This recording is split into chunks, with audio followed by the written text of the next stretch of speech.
Mr. Chairman, ladies and gentlemen, may I begin by congratulating the Symbiosis University and everyone involved in organizing the International Relations Conference 2016 with a very important theme, India and the Indian Ocean, Sustainability, Security and Development. May I also express our deep gratitude and sincere thanks to the organizers for the excellent arrangements for the conference and the warm hospitality extended to us. The sub-theme of this session, Trade, Investment and Economic Growth, is perhaps in many ways the most important segment of the conference, since it relates directly and immediately to development and improvement of people's life in all our countries. I shall be talking mainly about how the Bay of Bengal holds immense promises for Bangladesh and our development partners. The story will be similar for most of the Indian Ocean littorals. However, let me begin by quoting from Prime Minister Modi about his vision of cooperation in the Indian Ocean.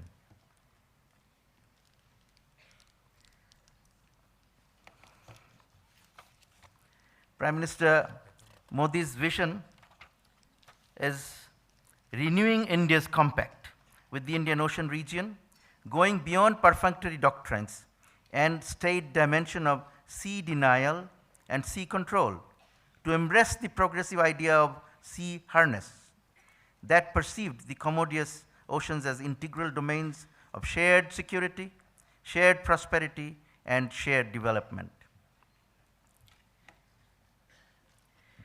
Bangladesh realized the importance of blue economy very early, and the father of the nation, Bangabandhu Sheikh Mujibur Rahman, enacted the Bangladesh Territorial Waters and Territorial Zones Act, Territorial Waters and Economic Zones Act in 1974. However, it took Bangladesh over 40 years to seriously embark on a blue economy. Peaceful settlement of maritime boundary disputes with India and Myanmar and subsequent gain of a large maritime domain, almost 120,000 square kilometers, have brought in remarkable opportunities for developing a blue economy. Blue economy has become a foremost priority for Bangladesh to further its economic progress. The Bay of Bengal is the largest bay in the world and sole blue water outlet for Bangladesh to the rest of the world. In an international conference on blue economy in 2014, PM Sheikh Hasina said, "The Bay of Bengal is an inseparable part of Bangladesh and our third neighbor. Expansion of international trade, use of marine mineral resources for long-term energy security, proper management of marine fish resources, and protecting marine environment and biodiversity would determine Bangladesh's future development and economic growth. We have to ensure sustainable development through proper utilization of the potentials of the sea and marine resources." Now I'll focus a few minutes on achievements of Bangladesh in recent times. And as you know, that Bangladesh has done quite well in achieving the MDGs, and it is now looking forward to implementing the SDGs, the blue economy pillar, and related initiatives to implement it will substantially enhance Bangladesh's efforts in that regard. Blue economy could contribute tremendously in realizing Bangladesh's Vision 2021, which is to reach middle income status by that time, and Vision 2041, becoming a moderately developed country by 2041. Now, during this period, since 1994, Bangladesh has achieved good progress in poverty alleviation, and we have reached the GDP growth rate has been an average of 5.72, and last year we exceeded 7% in GDP growth.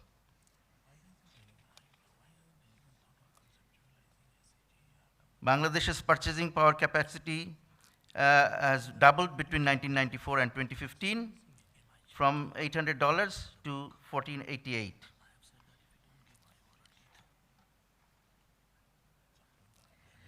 I'm not going to discuss all these charts. So in MDGs, we have achieved, as I said, poverty alleviation targets. We have done well in enrollment in the schools, and child and maternal mortality, reduction of child and maternal mortality.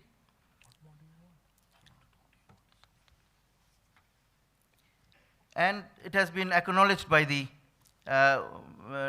international community, our achievements, and the Prime Minister has been awarded several awards in this regard.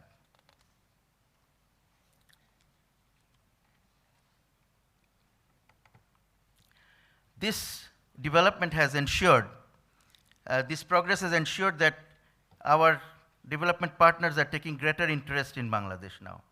And we are receiving more investments. Recently, in the recent years, India has announced over $3 billion as investment into Bangladesh, particularly in the infrastructure sector.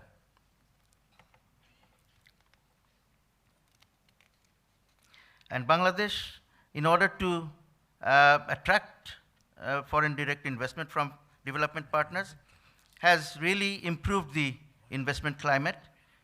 And we are now embarking on a plan to establish many special economic zones, some of them exclusively for our investment partners, like India, China, Japan, Korea, and the like. So, and this will definitely help us bring in more investment, and that would generate greater development, faster pace of development. And that is what will take us to our visions that we have for 2021 and 2041. Now, when I mentioned in the beginning about the settlement of maritime disputes between Bangladesh and India, Bangladesh and Myanmar, you see, it was done through arbitration, and all three countries agreed to this, and we achieved a peaceful solution to this long-standing problem. And it has suddenly opened up a huge space for Bangladesh to work on. And what we could not do in the past 40 years, now we plan to embark on a really ambitious program of work on a blue economy. And there, some of the things have already been mentioned by some of the earlier speakers about what constitutes that fishing. Well, right now, 8 million tons of fish is caught in the Bay of Bengal, but Bangladesh catches only 73,000 tons. So this is something that we will look forward to changing, that we will have a greater share of this catch in the future. We will, right now we only have vessels that can go up to 60 kilometers from the shore. It doesn't go very deep. So we would like to go deeper and further, and actually get better catches, so that our more people will come in and get their livelihoods from fishing. And for this, we need a lot of support from our friends in India, from China, and other countries who have the capacity to help us in this regard. Then another important area would be the coastal forests, the mangroves and other coastal forests. They have played important role in our economy as it is, but they can do much more. But even more than that, they would perhaps be important in conservation and ensuring protection of the environment. And these are areas where we in Bangladesh and many other littoral countries do not have a lot of experience. And therefore, we will definitely need help and assistance from our friends in India and others who are experienced in this area. And then also the issue of mining in the, what you call submarine mining, mining in the deep seas. The International Seabed Authority, it has more than 120 members, but only about 26 have licenses to actually do some mining in the deep seas. And Bangladesh has no experience, but there are resources in the seabed and below that need to be exploited. So we need help there as well.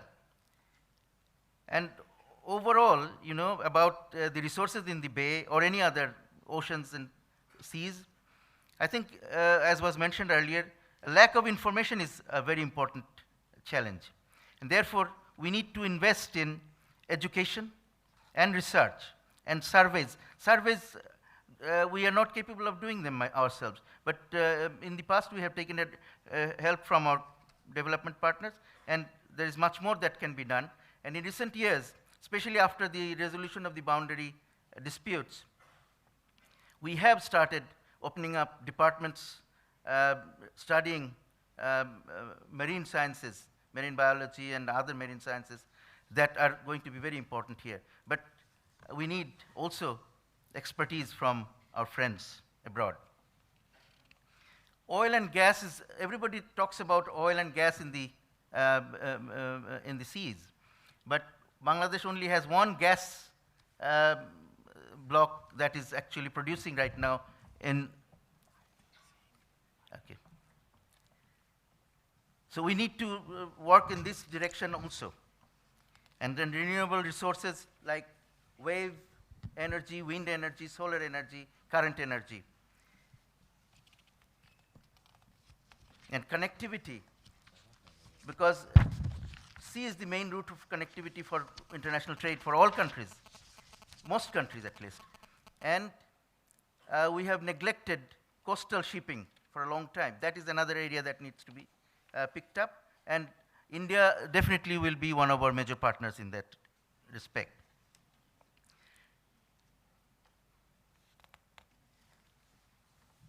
I think I have been told that I don't have a lot of time, so I'll just try to conclude without going through.